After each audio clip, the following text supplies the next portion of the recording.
and the stone block, and they're just trying to rip themselves free. And I think this is the history of mankind, trying to rip themselves free of these despots. And these despots, we tend to believe in modern times they've gone away. No, they're stronger than ever because we don't believe that they're there, and so they get the full reign, and they are doing things. And so their vision is to take control of these lands, shut down and rewild them, turn them back to nature, remove all the progress, remove the people, put the people in little, some people call them stack and pack housing, but little concrete projects, take away your cars, and all you get to do then is stay in your little commune, your concrete commune, and you have a bicycle or you'll walk, and therefore you have to work there, you have to eat there, you have to go to, if they even allow a church there, that's where you'll pray. If you probably want to get transportation outside there to the next commune, you're probably going to have to get permission. What they have done,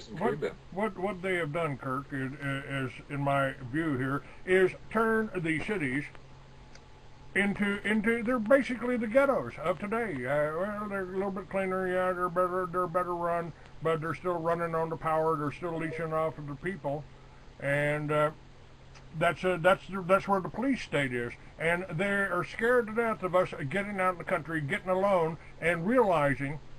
Yeah, I think they tried to kill me to stop me from doing Liberty Villages when I had the money to do it, when I had the ability to do it. They tried to stop me because I was pointing out, if you're growing your own food and you're generating your own energy, whether it's from the creek that runs beside your house or the roof that you've put solar panels on or a wind generator, you don't need the government for nothing. And that's how we lived 10,000 years, or that's how we would have lived 10,000 years ago if we'd had the technology we got today.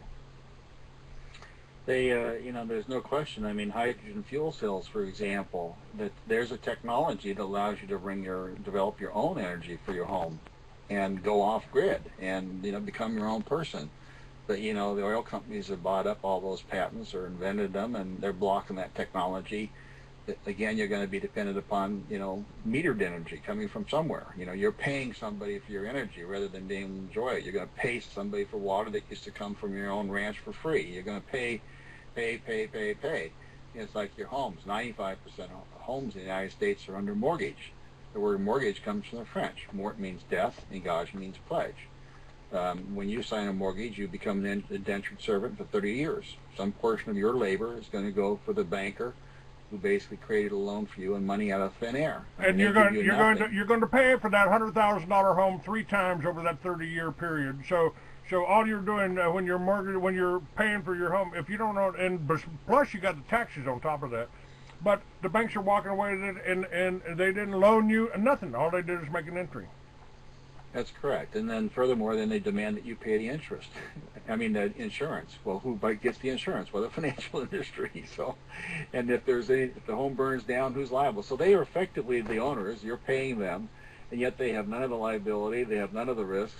It's quite the system. So they're putting us in all these different ways into this state of dependency where all of our money flows to them, and all the directions and what we're supposed to do flows back. And all you have to do is look at an aerial photo of New York City and look at the wealth that's concentrated in that city and understand that they produce nothing. There is no auto manufacturing there, there's no farming there, there's no ranching there, there's no oil, there's no healthcare industry, there's no technology, nothing. So how come all the wealth of the nation flows into places like New York City? And the answer is the monetary system, and it's the guys that run that monetary system that run the United Nations. It was David Rockefeller that had the land donated for the United Nations, and it was the Rockefeller Bank, Chase Manhattan Bank, which finances it. And now they've merged with J.P. Morgan, which is the other conspirator to the formation of the Federal Reserve System. So the United Nations itself is nothing more than a corporation owned lock, stock, and barrel by the international bankers, and it's just a puppet for them to be behind. They're the Wizards of Oz. They're in the Emerald City, behind the curtain, pulling all these levers. And that's exactly, by the way, that's exactly what I've got up on my website. I've got the clips from the Protocols of the Elders of Zion, and I've told people it don't matter.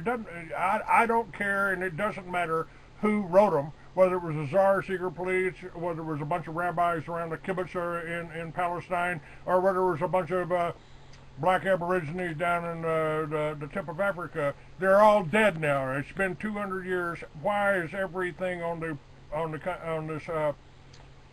why does everything in the protocols match the Communist Manifesto almost to a T? Wars will be started on economic grounds. Nations will receive our monetary assistance. Our millions of watchful eyes will put both sides of war at the mercy of our international agencies.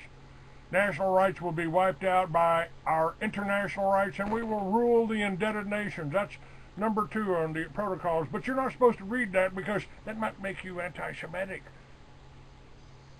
Well, there's, that side, one way or the other, there is. You can read that. You can read the Communist Manifesto. You can read, any of these things. And, what used to be pretty shocking, and you throw it away immediately and say, hey, this is not happening.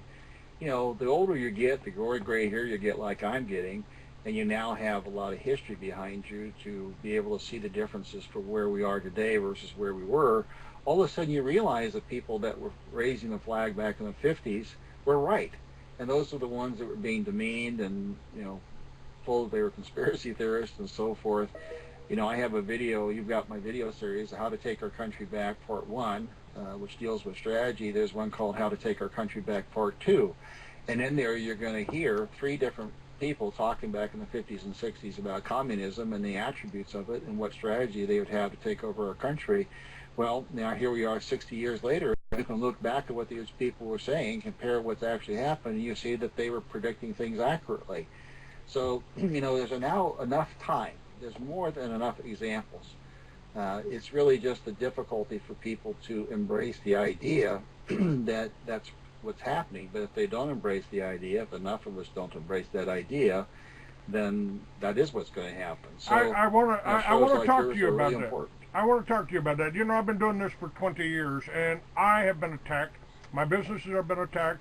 My life has been threatened. They tried to take my life. They arranged an accident. They remember George Bush back in April told the NSA they could tap everybody's phones using this whole Homeland Security bullshit. Yeah, I remember the deal. They basically did it through AT&T, and they wrote they gave AT&T indemnification against any problems. I called them on the AT&T. I was one of the first people in America to get a nationwide AT&T phone, and on May 20th, 2004, after I'd come out with the Liberty Villages on in the centerfold of the magazine, building number 7 on the cover of my magazine in March, I called home and asked my son, where do you need me to go next, son? Where are you, Dad? I'm on the north side of Phoenix on Sacred Skin Tattoo Parlor. Oh, go down 24th Street to McDowell, turn left, go to the wheel shop. It's right there. Okay, son, see you later. 2 blocks before I got to McDowell, I was T-boned. I was hit by a woman with no driver's license, no insurance, in a borrowed car with drug charges pending, who never showed up in court, ever. I was put into a hospital and kept drugged for 3 months. Maybe that's standard treatment for 3 broken ribs, but I think it's only if your name's Clay Douglas. And then I started getting other visits. Hi, Clay. How you doing? You been hallucinating, Clay? Now, I had already been threatened by the CIA when I blew the whistle in my motorcycle magazine about George Bush's drug running called Operation Watchtower that ran concurrently with Iran-Contra, which people knew about. Nobody ever heard about Operation Watchtower. But that was flying the cocaine in by Berry Seal into a little place called Mena, Arkansas, where the governor protected it. And that's the first time I got threatened by the CIA. Second time was when I was just getting up out of a hospital bed after being confined to it for 3 months. Now, maybe that is enough reason for people who just want to stay below the radar, to stay out of it. I just don't want to call attention to myself, but by my actions, what do you do when you find out your president's a drug dealer, your president supported, your president's grandfather supported the Nazis, that we might have fought on the wrong side in World War II. If all that starts hitting you and you start researching, then you've got a real problem. How do you stop? How do you sit back and look at the television and read the newspapers and they don't call television for program. How do you break out of that? Because everybody around you, your friends, your neighbors, your family, oh, that's a conspiracy. Oh, you're getting in with those radicals. You're getting in with those racists. You're getting in with those anti-Semites. How do you deal with that? I mean, I managed to do it because I've always been pretty much alone. I've been I've traveled from state to state.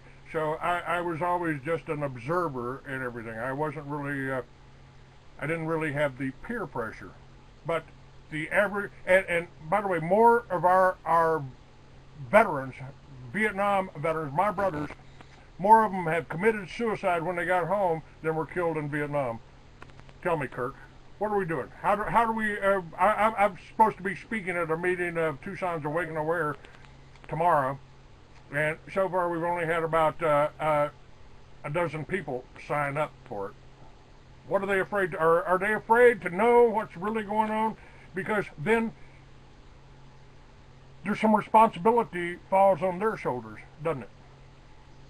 Well, it does, and I think that the unfortunate fact is that most people, as long as they're getting their income and doing okay, they're doing fine. They don't even think about this stuff. It's really when you start getting hit personally that you do. And this is where I think the other side's been pretty clever. It's always making sure that it's only going after one segment of the population at a time, and only a few people. Spread it out here and there, and the news doesn't really cover it, and they don't give you the full picture. So a lot of people don't realize it. They're content. Their TV is still giving them the game shows, and they can still rent their X-rated videos.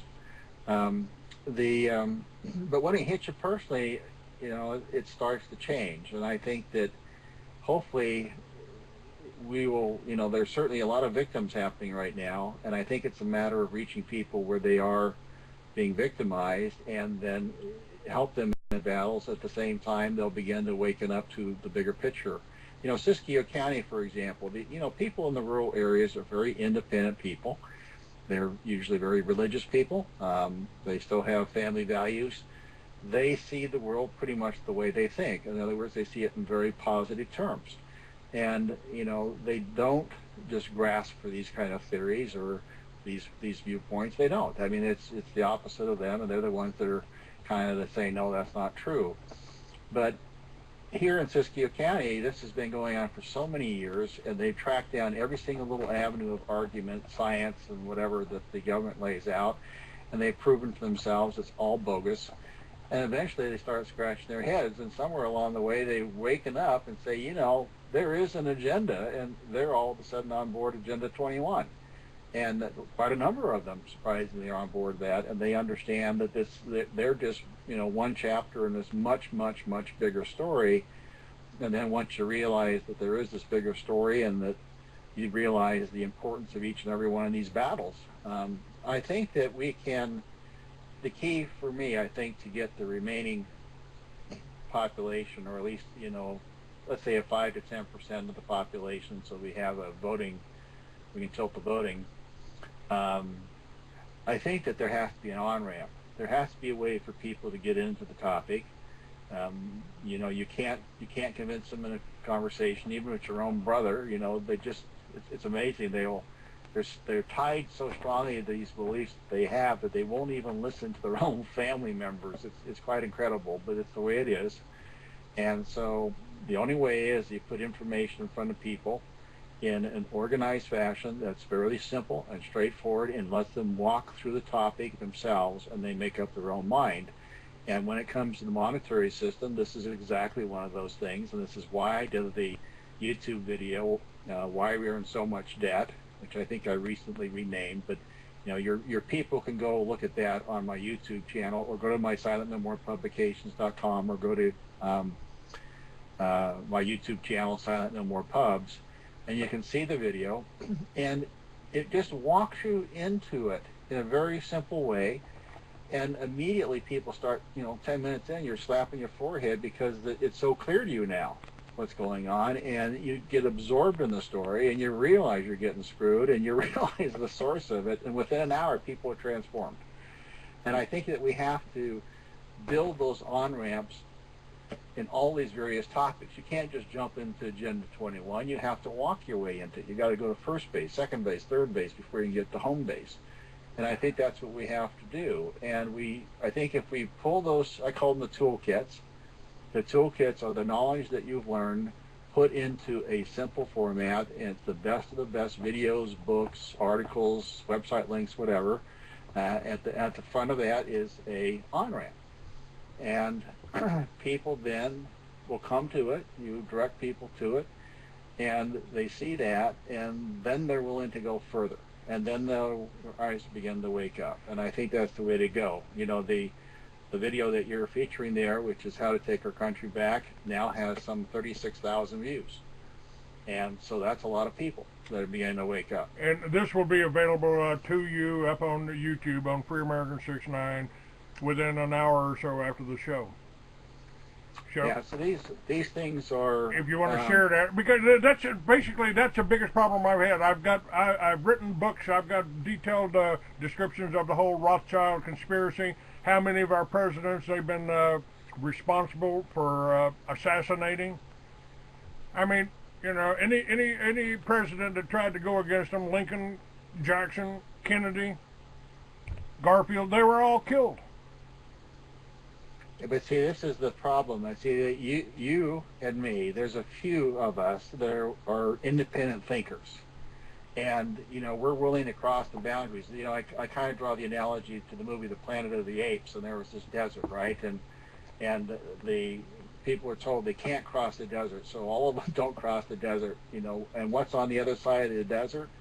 When you finally peel it back, the truth. And but there's a few people that'll cross the desert. And you're one, I'm one, and so forth. And so we can go into a book that talks about the monetary system and hit you right up front with conspiracy theory type of language. But that's going to turn off most people. You can't do that. You don't start off with Jekyll Island. You don't start off with the assassinations. You don't. What you have to start with is a basic unwinding of the monetary system itself with very simple terms. And let them walk into that topic and see it for themselves. And then they're ready for more.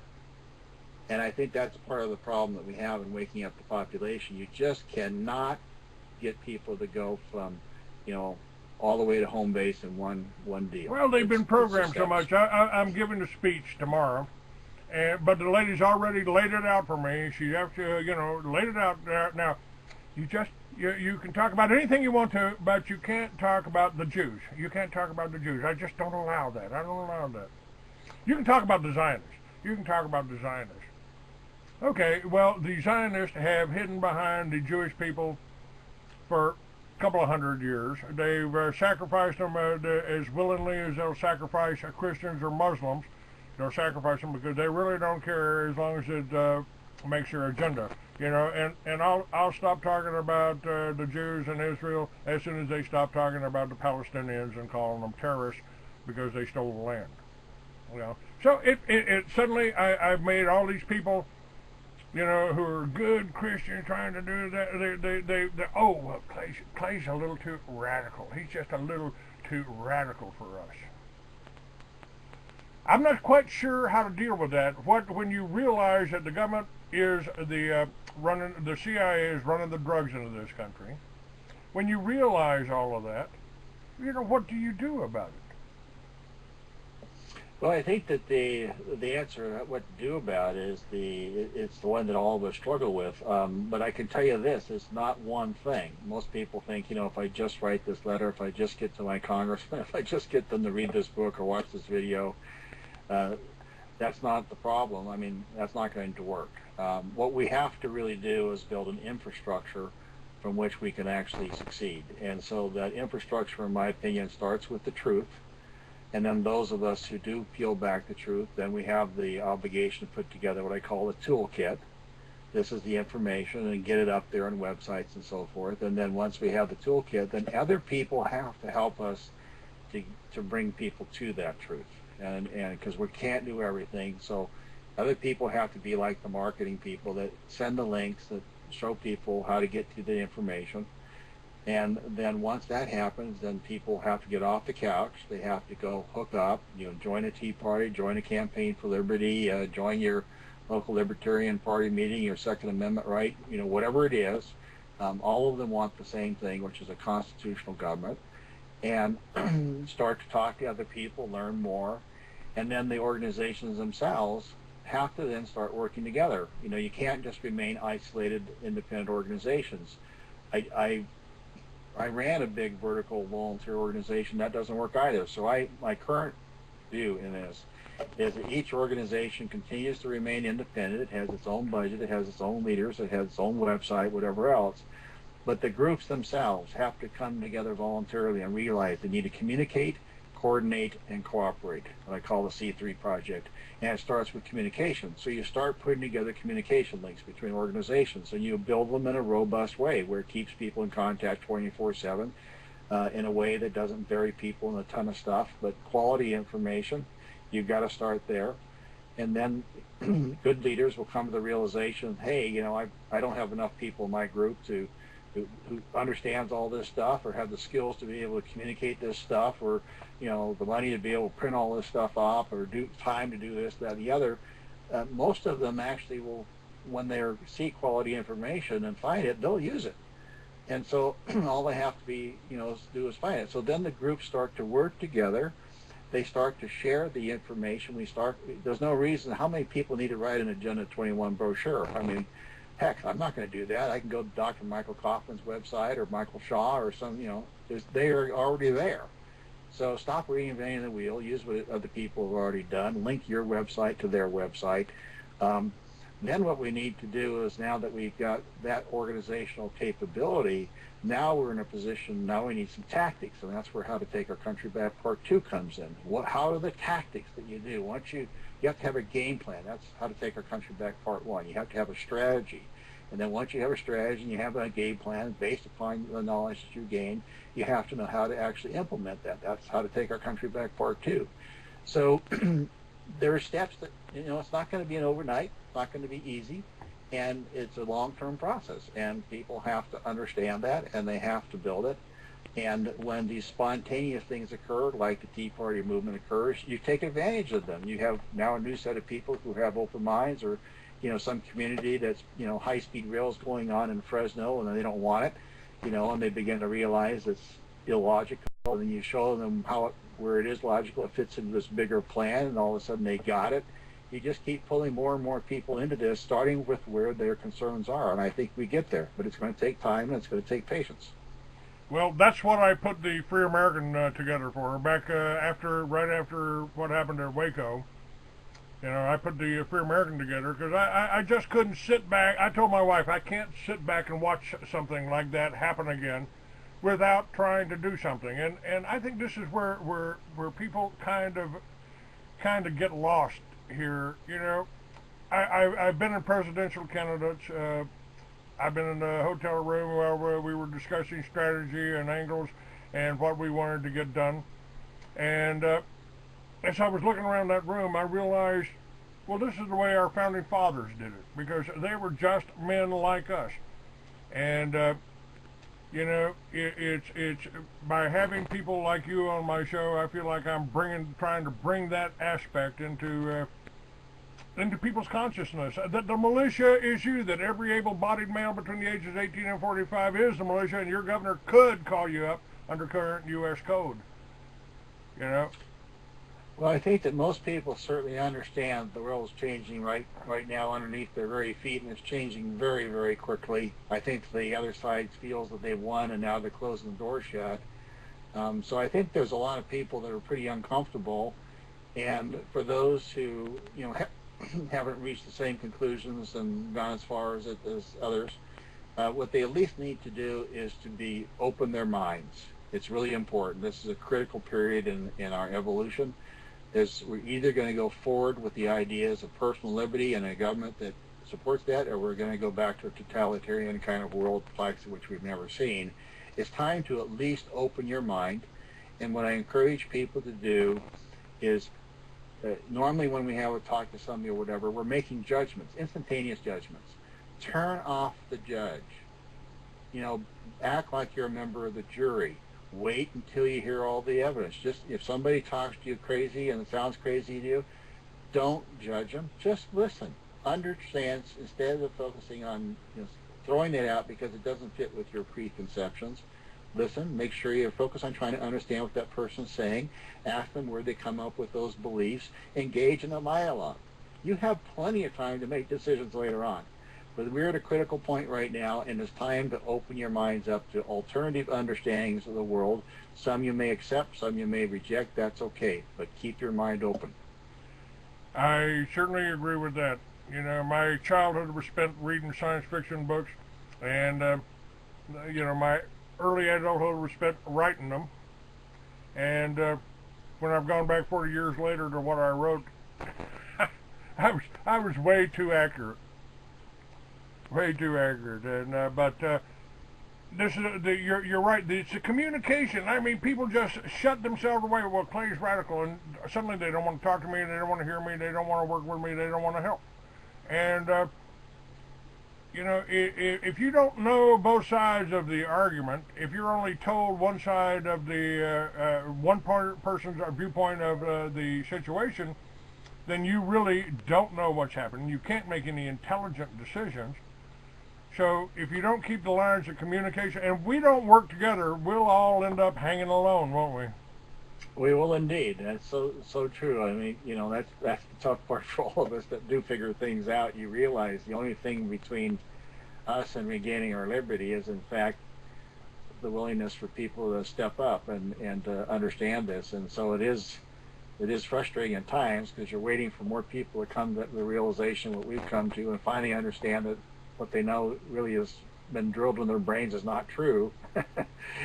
But you know, I think that, but I think again we have to approach this a different way. I think we have to start with on-ramps.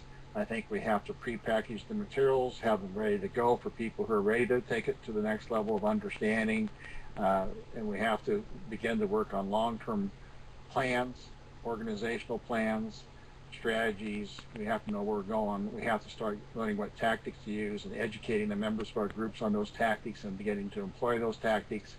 And it's not going to be something you can do with a, you know, clicker like turning on the TV. It's not going to work that way.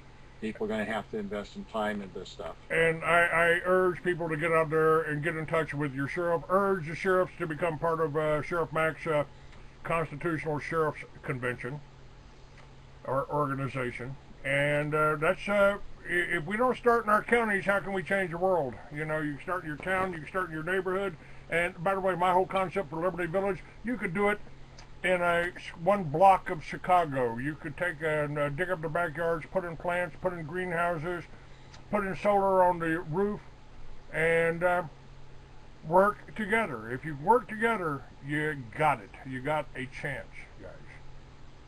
Yeah, I think we have an excellent chance, because eventually, once the truth comes out, what we're going to realize is there's 99.99% of us that are victims, where we really are in common cause. The other side understands that, Rick, and, you know, they're trying to keep us divided and fighting each other, young versus old, and black versus white, and immigrant versus non-immigrant, and men versus women, and trying to slice us and dice us every which way you can, and create animosities and keep us fighting at each other's throats, when in fact they're the ones that are walking away with the prize. I think once we begin to get enough people to understand that, I think can be changed very quickly. I certainly hope so. You've got a little impetuous, guys. If you ain't calling your congressman and bitching about this whole new act that the Senate treasonously passed, you might as well, you become part of the consensus, and the consensus is leading us towards one world government and an oppressed citizenry.